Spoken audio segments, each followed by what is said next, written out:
want to start out by saying my dad was the most unselfish man. Cared about us a lot. And all the way down to the end, he wasn't worried about himself. He was worried about us. Mostly his wife. He wanted her to be taken care of. And I've idolized that man since I can remember. I used to follow him around with my little plunk of tools. And climb up the ladder and just beat on stuff when he was fixing it. And when I finally got of age to have my own tools and really help him out, we were building a shed, a metal shed. And I was up on the roof and I was putting the sheet metal screws in, and we had one more piece to put up. And I needed to measure. The tape measure was down on the ground. So he threw it up to me, but it didn't quite reach me. It was an A-frame. So I had to reach for it, and I started sliding down. He said, "Don't worry, I'll catch you, son." I slid down, and he goes, "Whoa." Right in the box, and when I caught my breath, I looked up at him, and I said, "Thanks." "I thought you were going to catch me." He said, "Well, I changed my mind. It would hurt me a lot more than you dropping to the ground would hurt." All right? Yeah, I guess so. Get back up there. We're going to finish this. It's almost dark.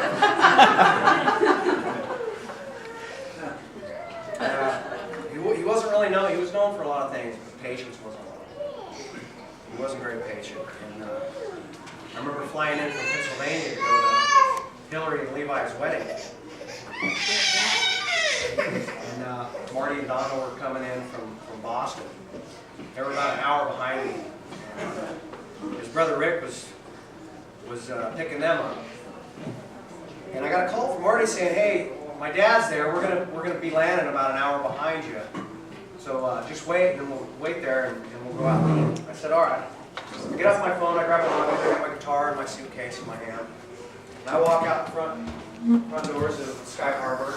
I look around, and here comes my dad. I see my mom's brown Cadillac coming down the road. I'm like, "Oh, that was good timing." And I step out, and he just keeps driving. He's like, "Come on, let's go. We ain't got all day." I run alongside the car, and I'm throwing my luggage in the backseat.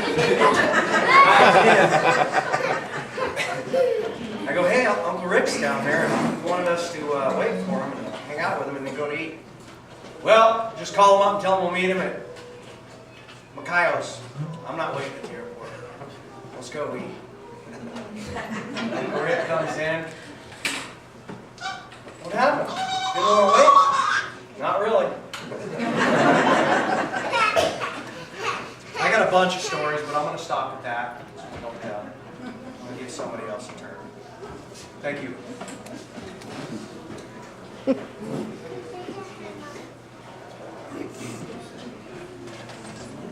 For those in the audience who do not know who I am, most of you do know who I am, but some of you don't. My name is Doug Faust, and we're the Faust side of the family, and first cousins to Chuck. Chuck was one of the oldest of the Faust first cousins, and next to the youngest is sitting over here next to me, my younger brother. Came from a large family. 11 kids, 10 that survived, and one that's left is Chuck's mom, Annabelle. Almost 4 years ago, we had a memorial service for my dad. And I did a speech and a eulogy, and when I got up, Chuck had come in just a little bit late, but he's sitting at the back with his wheel cart and his oxygen, and tears running down his face. See, my dad was the youngest of those 10 kids, and he passed away almost 4 years ago. There was a few years between Chuck, or Butch as we would call him, and my dad. Even though Dad was his uncle, they were close in age and close in heart. And we'll always remember that. I know that Chuck valued my dad valued Chuck, as well as other people in this family. I have a lot of stories about Chuck. But I think the most that comes to mind is some of the pictures I saw of a very young Chuck and Jerry. And maybe Jerry was maybe 18, 19 years old. And posted on Facebook a couple, 3 years ago was a picture of Chuck and Jerry standing in front of a double sink. And the question was, where was that? Where was that taken? Well, that was taken at my grandmother's house in Abilene, Kansas, the matriarch of the family, and the grandmother of Chuck, very young age. I remember that because we spent 4 or 5 years living here, and I knew the kitchen well. But it seemed like only yesterday that they were there. And here we are, some 50-some years later,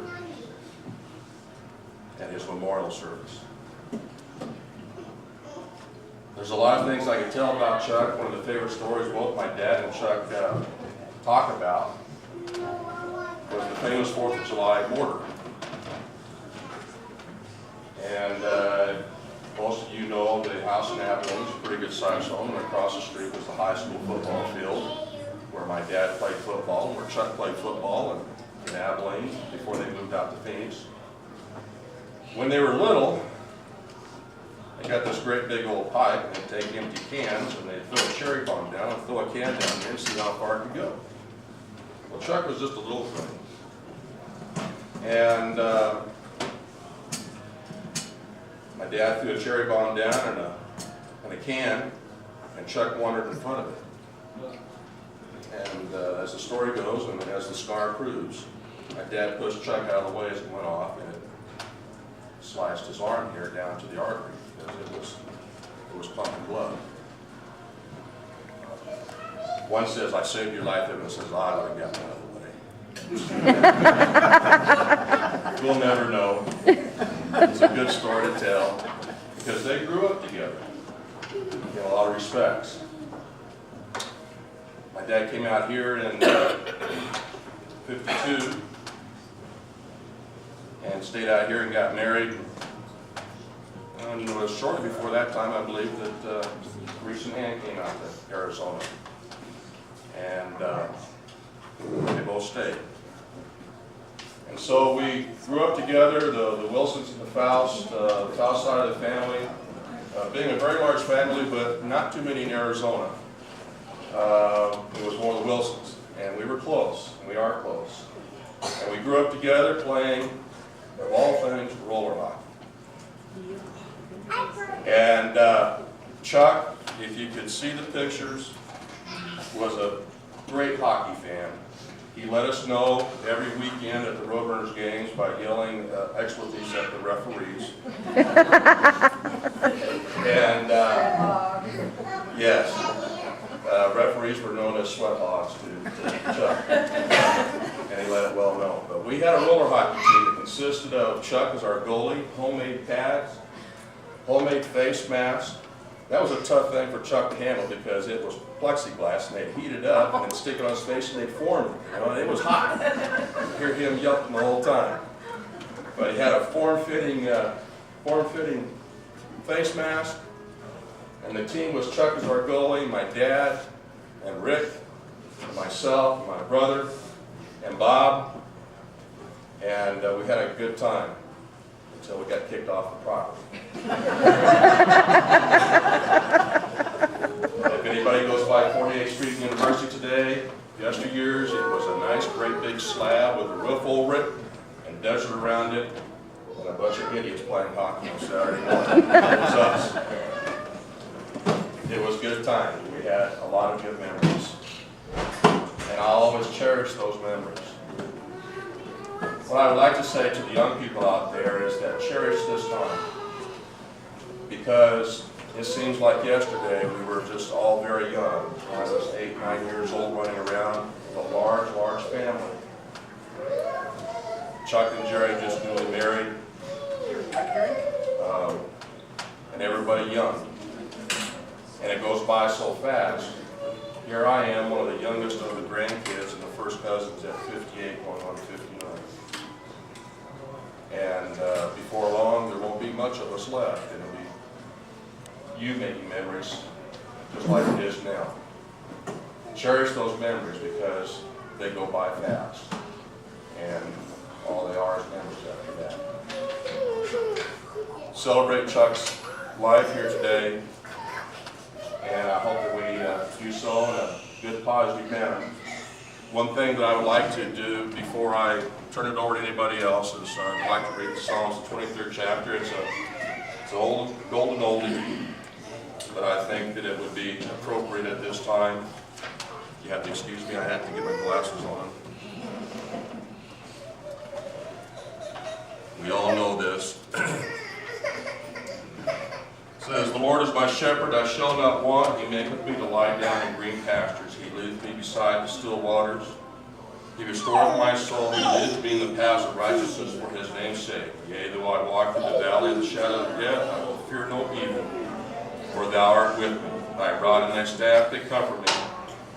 Thou preparest a table before me in the presence of mine enemies, and thou anointest my head with oil. My cup runneth over.